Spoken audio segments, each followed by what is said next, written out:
안녕하세요. 김태훈의 현명한 투자자 방송 시작하겠습니다. 오늘은 코스메카 코리아에 대해서 다시 한번 말씀을 드리겠는데요.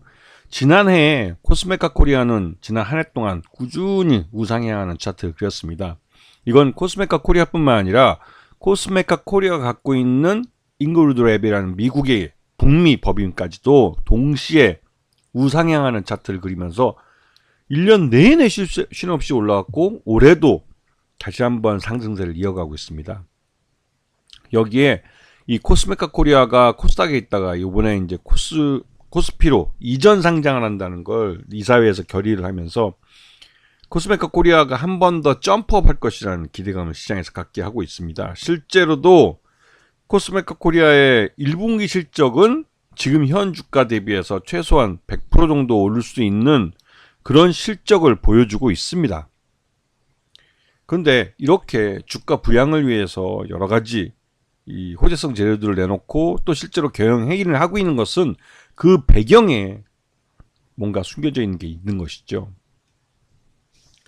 이 코스메카 코리아는 기본적으로 화장품 OEM, ODM 업체입니다. 즉 화장품 업체들로부터 주문을 받아서 화장품을 직접 제조해가지고 개발하고 제조해서 그쪽 브랜드로 판매하든지 또 그쪽 브랜드가 원하는 용기에다 담아서 판매를 하든지 하여튼 이런 제조를 하는 화장품을 제조하는 것을 기본으로 하고 있습니다. 그리고 이 회사가 전체 제품의 지금 대부분 기초나 색조 화장품 이런 것들이 전체 매출액의 한 98% 정도 제조 쪽에서 나오고 있고 또 한국 법인이나 미국 법인, 중국 법인도 그렇고 특히나 이제 국내 법인과 또 이제 미국 법인이 꾸준히 그러니까 성장을 하고 있기 때문에 오히려 중국 법인의 부진이 중국의 화장품 회사들의 부진 또 중국 화장품 시장의 소비 둔화 이런 것에서 한 발자국 떨어져 있는 모습을 보여주고 있죠. 자, 이 코스메카 코리아는 작년 1년 동안 영업이익률이 계속 꾸준히 두 자릿수까지로 해서 오름세를 나타냈습니다. 작년 4분기 때 12.2%로 피크를 치고 올 1분기 때는 10.9% 정도를 기록했습니다. 원래 이 제조업체는 기본적으로 4분기 때가 가장 바쁘고 1분기 때가 이 직전 연도 4분기 때의 재고 조정의 영향으로 1분기가 실적이 좀 둔화되는 계절적 특성을 갖고 있습니다. 이런 부분들을 감안해서 보셔야 되는 거죠. 지금 연결재무표상 지금 잠전 실적이 나왔는데요. 매출 외형도 직전 연도보다 올라오고 직전 연도 동기보다 훨씬 오른 걸 볼 수가 있습니다.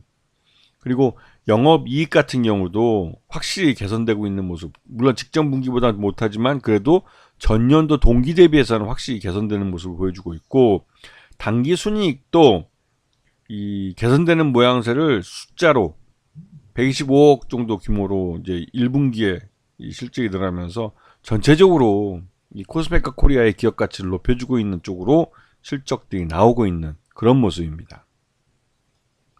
자, 코스메카 코리아는 지난해 코스메카 소주 법인에 대한 정리를 하느라고 들어간 비용들이 좀 있었습니다.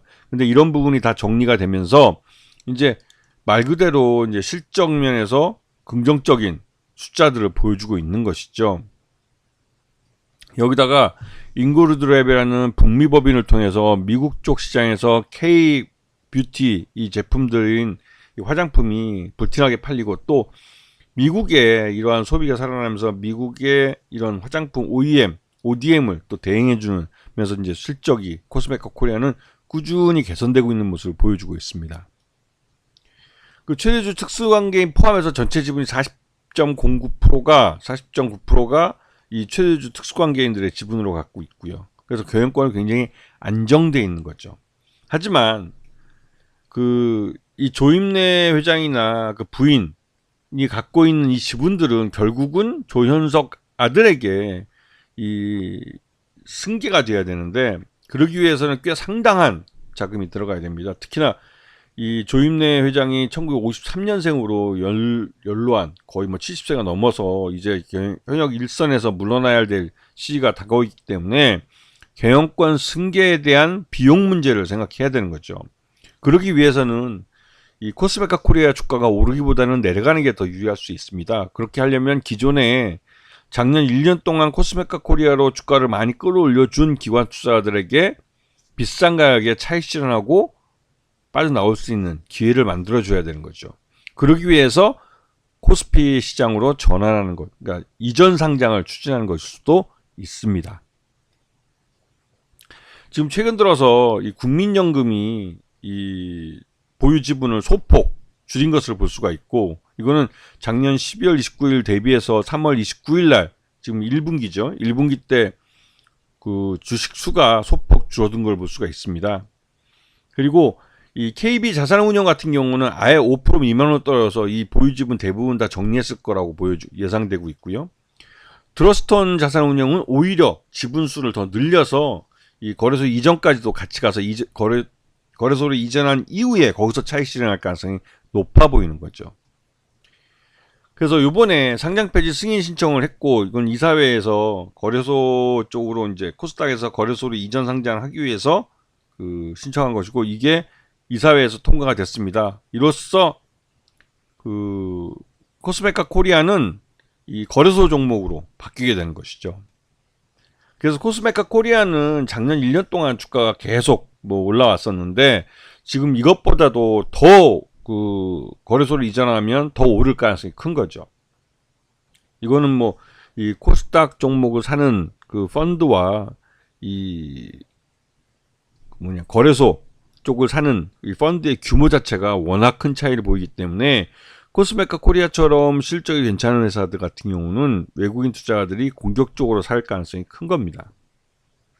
자, 그리고 인그루드 랩도 비슷한 패턴을 그리고 있는데요. 이 회사도 코스메카 코리아에서 영향을 받고 지금 이 판매를 하고 있는 그런 북미 법인이기 때문에 이 코스메카 코리아의 주가와 연동해서 움직이는 경향성이 있습니다. 그리고 이번 1분기 실적을 놓고 봤을 때 코스메카 코리아의 적정 주가는 8만원 정도로 평가되고 있기 때문에 지금 현재 주가 대비해서 더블 이상 갈 가능성이 큰 거죠.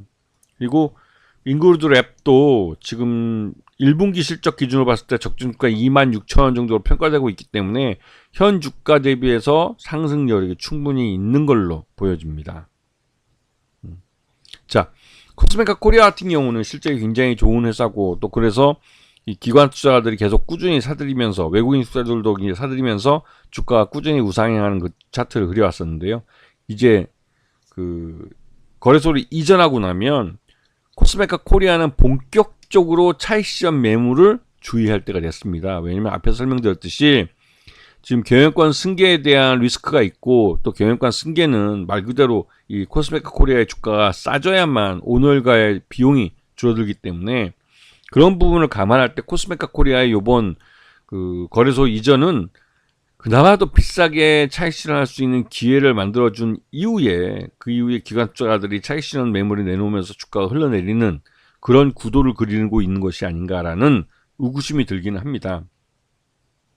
이게 우리나라 그 내수 쪽에서 화장품 시장이 침체를 겪고 있고, 해외 시장이 살아난다 할지라도 아직까지는 이 해외 시장만으로는 실적을 꾸준히 개선시켜 가기는 한계를 갖고 있기 때문에 그런 것이죠.